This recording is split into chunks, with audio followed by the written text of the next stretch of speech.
Well, this week's federal budget confirmed the government's intention to cut its spending by cutting benefits for public servants, both current and retired. By cutting sick leave for public servants who are on the job now and health care contributions to retired federal workers. The government expects to save more than $7 billion over the next 6 years. That is setting up some difficult negotiations between the president of the Treasury Board, Tony Clement, and public service unions. I spoke with Tony Clement about that and some other key issues on his plate these days.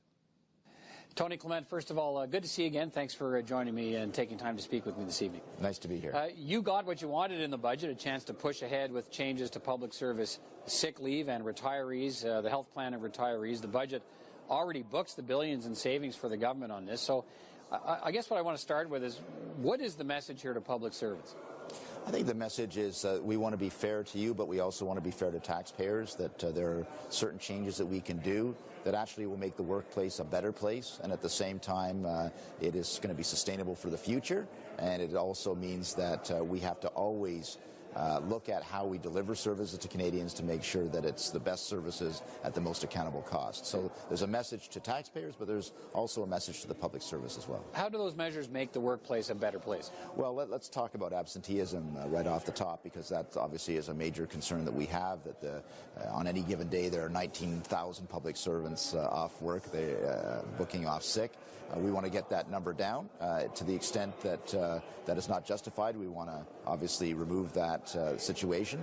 And to the extent that someone is not getting the care that they need, we want to make sure they do get the care that they need so they can get back to work sooner and of course not sick anymore, that they're actually healthier. So I believe that there's a way to do that. We have to get rid of the current 40-year-old system that really doesn't work in today's day and age and replace it with a more modern system. But that's the nature of the discussion we're going to have over the next few months. All right. Let me zero in a bit on the nature of that discussion. We'll get on to the health care issue in just a bit for retired public servants. But you want to cut the number of sick days down to 5 to 7 sick days a year, short-term disability leave of a week to 6 months, and long-term leave for more than 6 months is what you're proposing. So, and you also want to eliminate bankable sick days. Right. How did you settle on those numbers, and are they now set in stone? Well, long-term disability has been there. It's always over 6 months. 5 to 7 days, I got the flu or whatever, that's always been there. So the issue was, how did you deal for the more than 1 week but less than 6 months? And the way that it had been dealt with for 40 years is these bankable sick days. And the problem with bankable sick days is a number of things. Number one, the level of absenteeism rate is too high. But number two, if you're a younger employee who just started out and has not got the banked sick days yet because you haven't been around long enough, if you've got a catastrophic illness, you don't have enough sick days. And so you actually have to go on EI if it's a long period of recuperation. So what I'm saying is that's not fair to the employee either. Let's have a real short-term disability plan that deals with those kinds of cases, available to everyone.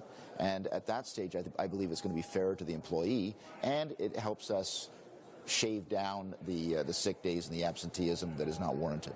Okay. Now you have to negotiate all of this with 17 unions, as I understand it. That's right. They've signed this, what's called a solidarity agreement, not to back down on the sick leave issue.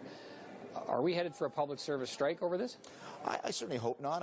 I'm intending to be fair and reasonable at the bargaining table. I think that's important, and I think my position is a fair one, fair to them as well as to taxpayers. So we're going to have some hard bargaining. There's no question about that. But at the end of the day, I believe we can come up with something that works for employees, but also works for Canadian taxpayers. Well, what's to bargain? I guess it doesn't sound like there's much to negotiate. No, there's lots. Well, if you lay out your bottom line and you book the savings in the budget, what's to negotiate? Well, I've actually asked, even before we got to this stage, I asked the unions to work with me, because there's plenty of issues that have to be resolved when you're devising a brand new sick days plan.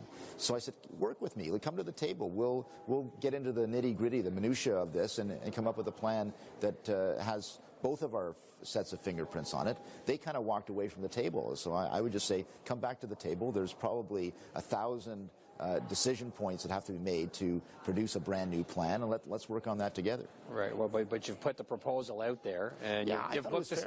Okay, I'm just saying, if you put the proposal out there and you book the savings, what's the incentive to come back to bargain? I haven't booked the savings on that yet. The savings that have been booked have been more on the retiree healthcare plan, and that we've been negotiating that one for several months now, probably 6 months at this point. And at this point, we really have to get to a resolution of it, and so we are forcing the issue. But I think again, we're being fair and reasonable on that front. Right, but on the sick leave issue. So are you suggesting you're prepared to give on the numbers you've put out there? There's lots of bargaining to take place, and as I say, that I wanted to put out my position so that Canadians, as well as the unions, know what my position is and the rationale for my position. But there's lots of bargaining that can take place in the meantime. Okay, let's focus on, you've touched on it, the proposal to make retired public servants pay a greater share of their supplemental health care. Just so our viewers understand, they'll now share the cost of the premiums 50-50 with the government instead of paying just 25% of the cost. So that doubles their premiums to about $550 a year. That's about $48 a month. Okay, why are you making that move? I think a number of reasons. Firstly, we think just on a level of fairness, the plan is it's a voluntary plan. No one's forcing anyone to enroll in the plan. It's a supplementary plan. That is to say, you have all the health care you get from your public sector health care system from your province. And so you can enroll or not enroll. You can pay or not pay. It's entirely, or go to another provider. When we looked at the terms of this plan, though, it's a great plan. And when we compared it to private sector comparators, you'd be paying $80 a month for this plan. We're saying go from 24 a month to 48 a month. We think that's fair to the taxpayer, because the other portion is paid for by the taxpayer, not just by the employee. And in that sense, it's more sustainable over the long term as well. Okay. So we think it's fair, it's more sustainable, and at the same time, it's still a very generous plan. What about some former public servants? And heard from one of them on our budget program here, suggesting that, look, public servant on a very low fixed income. Some of those happen to be, in some circumstances, Canadian veterans, as you probably know. Now, they may face hardship in having to pay more for their health care benefits. Absolutely. What are you prepared to do for those people? Fair point. I've already put this on the bargaining table to say, look, if you're a low income, fixed income retiree, we'd exempt you so that you would not face this increase in your plan's cost. So that certainly has been my position. We'd also phase it in over, let's say, a 3-year period. I think that's fair as well, rather than getting bonked on the head right at the beginning. And finally, what you mentioned veterans, and I want to make this point very clear to your viewership.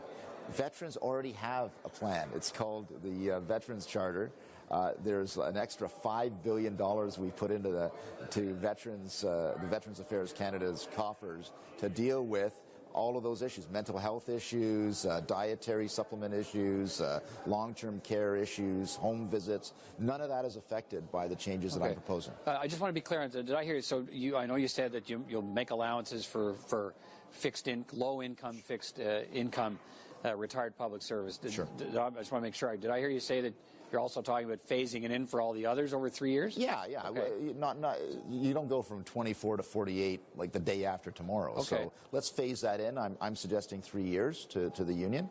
We're still in discussions, and I think that's being fair and reasonable as well. Okay. Which union? I'm kind of who bargains for retired public servants? This is called the National Joint Council. So it's a place where we come up with policies for the entire public service rather than negotiating different deals with the different unions. So they all come together. They have their chosen representatives at the National Joint Council, and then, of course, we're represented by my bargainers. Right. Now, the budget also announced your government will legislate an end to senators who've been suspended by the Senate, continuing to build pensionable time while they're on that suspension. We're talking about Senators Duffy, Wallen, and Brazeau here, for instance, who are suspended and, in fact, under a police investigation as we speak. How quickly will you bring that legislation forward? Well, I think hopefully very quickly. I think I've got some T's to cross and some I's to dot, but that's about it.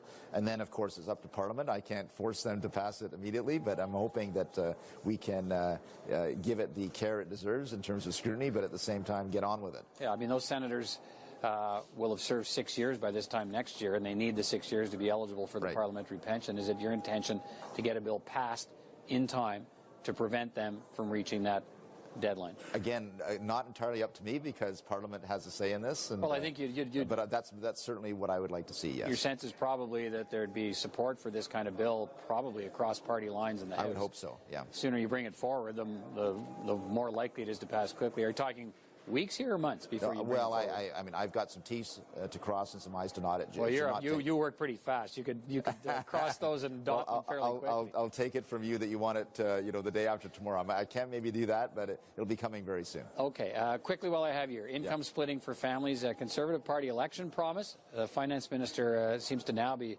questioning its value to a lot of Canadian families. Where are you on this? Well, I think it was a valid public policy choice that we put before the people.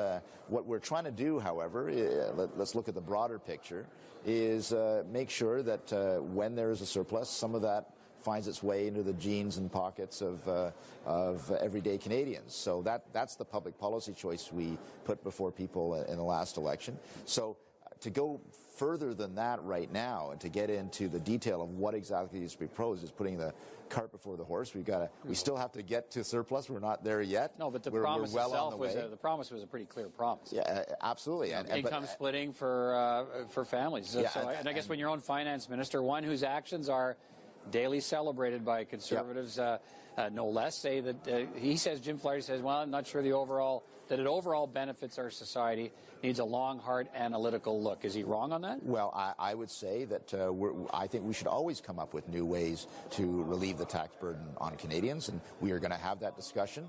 A few months from now or just under a year from now. That's a great discussion to have. I like those kinds of discussions as a Conservative. So we will have a time and a place for that kind of discussion. I think we made a valid public policy choice when we put it before Canadians as an income splitting. Maybe there's a dozen other ways to do it. I don't know. But let's have that discussion when we've actually got a surplus to fight about. Okay, thanks for having a bit of it with me this evening here. For sure. Tony Clement, always a pleasure. Thanks for taking time.